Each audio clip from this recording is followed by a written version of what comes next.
बिस्मिल्लाहिर्रहमानिर्रहीम। ग्रान कतुनको अस्सलामु अलैकुम वरहमतुल्लाहि वबरकातुहु। दा मनसरा पुख्तु अकेडमी लखवा जो दे वक्त मोहम्मद मोहसिन बदला वीडियो सरा तसरा बरा रास मुखातिब यम ग्रान कतुनको नन्हे वीडियो के मंगा दा पुख्तु अलूसी शायरी के टोल न मुमताज सिंह टपा बांधे खबर को चाया टपा सतवई और पुहानु आलिमानु दनिश्वरानु दा टपे पबारा के सन नजरियात वरांदी कड़ी दी आहू दे सन सतरीफुन कड़ी दी आओ दे टपे कुम जी फार्म दे हियत दे स्ट्रक्चर दे आका हूँ जो नन्हे वीडियो के तस्वीर शेयर करूँ आओ उम्मीद लरम चेता सो नन्हे वीडियो ना खास इस्तेफादा वाखले दा टपा लंडे और मिस्रा विजुअल सेंस दरी नमूना दी जनी टपा कुम जिदा आगे दा लंडे हम गई और मिस्रा हम गई जनी मिस्रा लंडे और टपा विजुअल सेंस दरी नमूना दी सही दा टपा अलूसी शायरी की टोलना मुमताज और अहम सिंते और मकबूल सिंते टपा अलूसी शायरी की टोलना मुमताज और मकबूल सिंते अहम सिंते यानी तासुची अलूसी कुमचे शायरी असनाफ दी लका संदरी दी लोबादा निवके दा बगते दा चरबेता दा संदरी दी दा कुमचे लूसी शायरी असनाफ दी देना मुमताज सिंत टपा दा और दादा टपे बांधे दो नन्हे वीडियो की खबर को उम्मीद करो कि तासु खा इस्तेफादा वाक़ ग्रान कतुन को माँ तासु दरा खबर करी दी ची अलूसी शायरी टोल न मुमताज सिंह टपा दा नुजारी खबर दा सवाल पैदा की ची आया अलूसी शायरी सतावे न अलूसी शायरी आगा शायरी तवे लिखेगी कुंभा शायरी ची आवाम तखलीक कवी उलस तखलीक कवी यानी आगा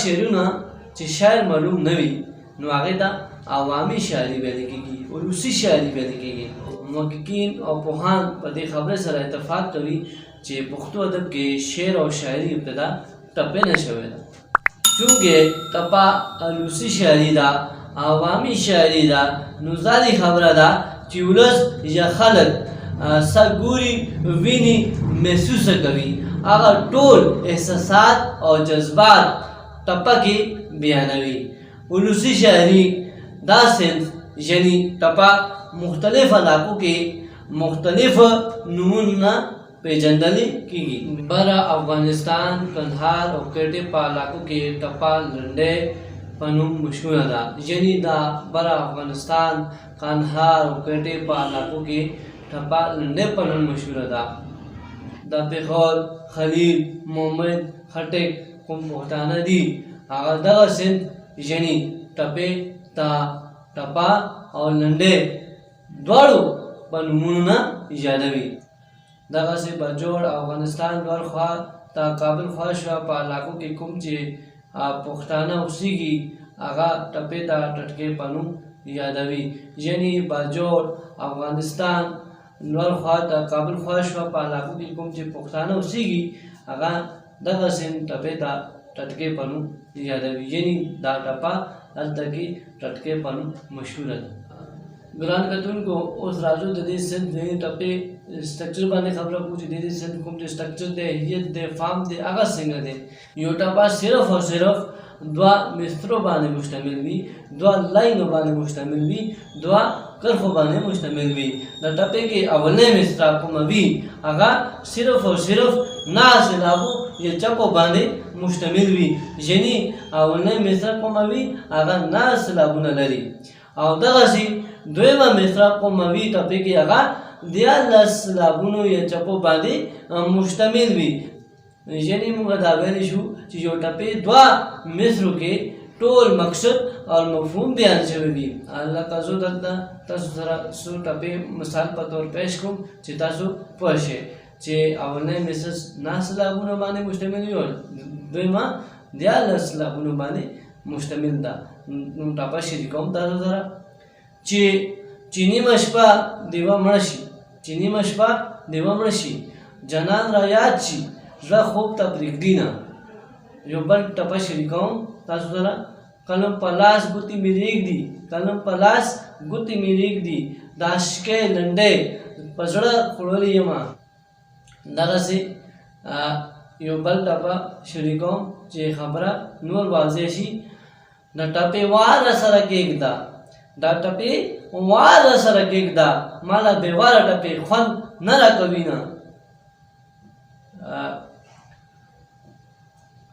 ګران کتونکو دا ګورئ چې نیمه شپه دیوه مړه شي، جانان را یاد شي، زړه خوب ته پرېږدي نه. د ټپې واره سره کېږده، ماله بېواره ټپې خوند نه راکوي نه. ګران کتونکو دا ټپې دویمه مصرع په آخره کې ها راځي. دا ها د دې صنف شناخت دی. لکه زه بیا دلته تاسو ته دوه ټپې شریکوم چې دا ها تاسو پوه شئ څنګه ها راځي. ټپه ده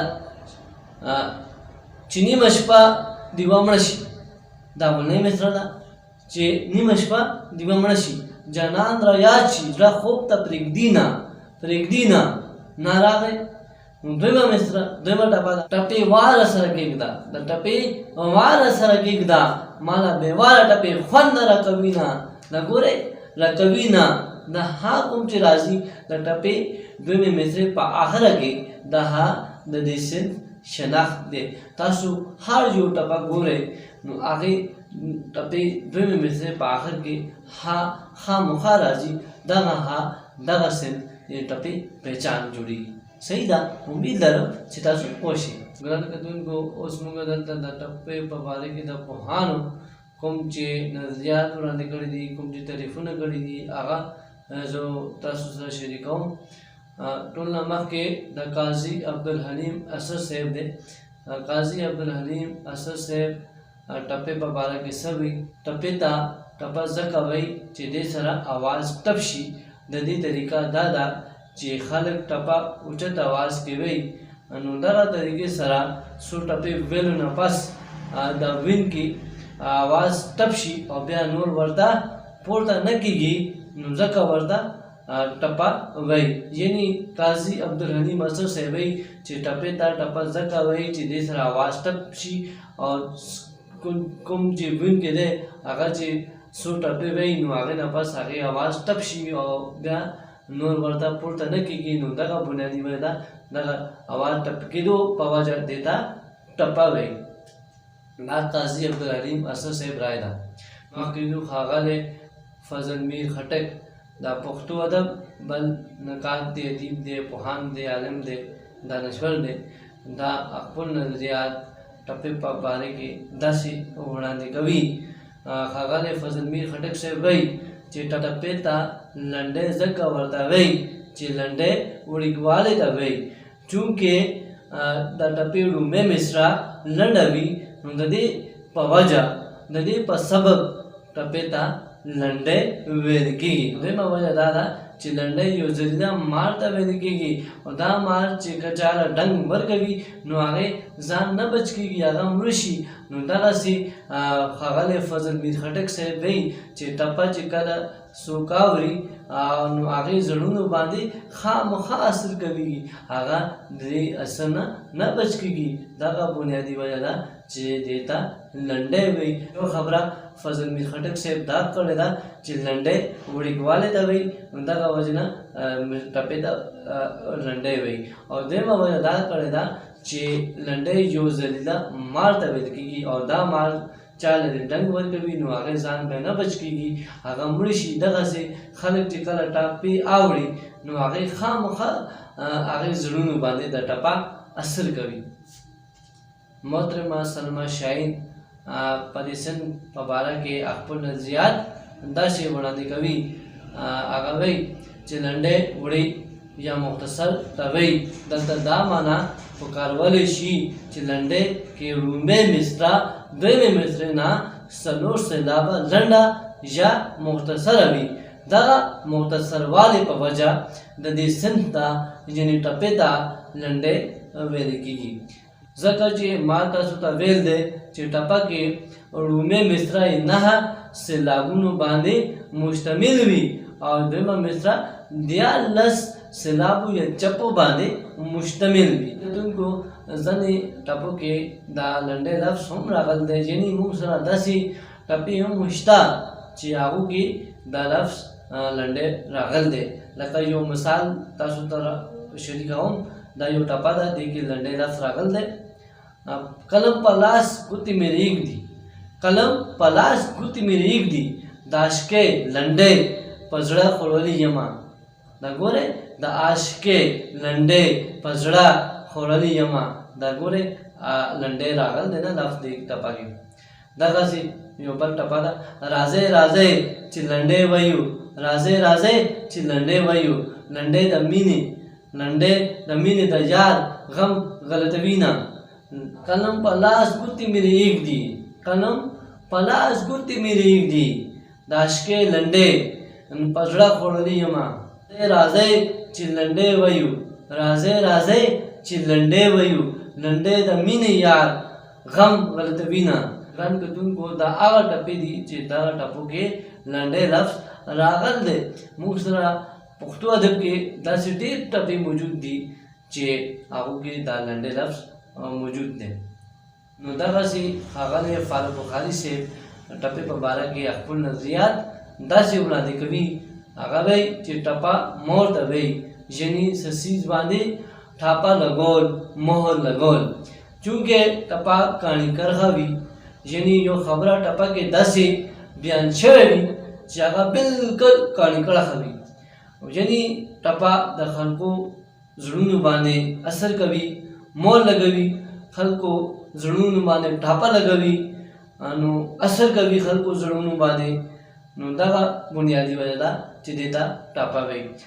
ګران کتونکو، موږ سره د پښتو ادب کې داسې ټپې هم موجود دي چې هغو ټپو کې د ټپه لفظ مستمل دی، یعنې ټپو کې د ټپه لفظ راغلی دی.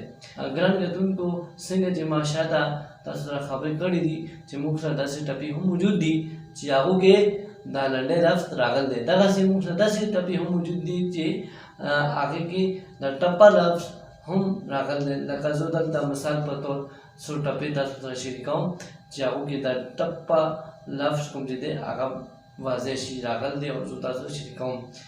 دا ګورئ جو ټپه ده، د ټپې وار راسره کېږده، د ټپې وار راسره کېږده، ماله بېواره ټپې خوند نه راکوي نه. دا ګورئ، ماله بېواره ټپې خوند نه راکوي نه. دغسې امیر حمزه خان شینواري دغه ټپه په باره کې خپل نظریات داسې وړاندې کوي. امیر حمزه خان شینواري وایي چې زما د خیال دی چې ټپې په پالنه او ترقۍ کې د پښتنو ښځو برخه نارینو نه زیاته ده. انتر دې چې د ټپې کړه وړه بلکې نوم هم مصنف دی، لکه ټپه، لنډۍ او مصرع. یعنې امیر حمزه خان شینواري وایي چې پښتو ټپه ترقۍ په لاره کې د پښتنو ښځو برخه زیات ده په سړو په نسبت. یعنې پښتنو ښځو دغه صنف باندې زیات کار کړی دی سړو په نسبت. دغه صنف ته مصرع هم ویل کېږي، یعنې ټپې ته مصرع هم ویل کېږي. اوس موږ دې باندې خبره کوو چې آیا دې صنف ته مصرع ولې ویل کېږي. ځینې پوهانو خپل تحقیق مطابق، خپل علم مطابق خبرې کړې دي چې دې صنف ته مصرع ولې ویل کېږي. لیکن زه خپل ریسرچ زما کوم چې علم دی هغه مطابق زه تاسو ته دا وایم چې مصرع لفظ مصري نه وتلی دی او مصري خوږوالی ته وایي، یعنې مټۍ ته وایي. یعنې دا صنف خوږوالی وي، خلکو په زړونو باندې اثر کوي، دغه وجې نه دې ته مصرع ویل کېږي. ګران کتونکو، دا روسي شاعري دغه صنف یعنې ټپه ډېر مشهور او مقبول شوې ده. نو دغه بنیادي وجه ده چې ټپه هر دور کې او هر علاقې کې د پښتنو خولو باندې وه. چړې اتڼ وي نو بیا پښتانه ټپې وایي، چېرې خپلو کې ګپ شپ کوي نو بیا هغه ټپې وایي، کله موسیقي محفل وي نو بیا هغه ټپې وایي.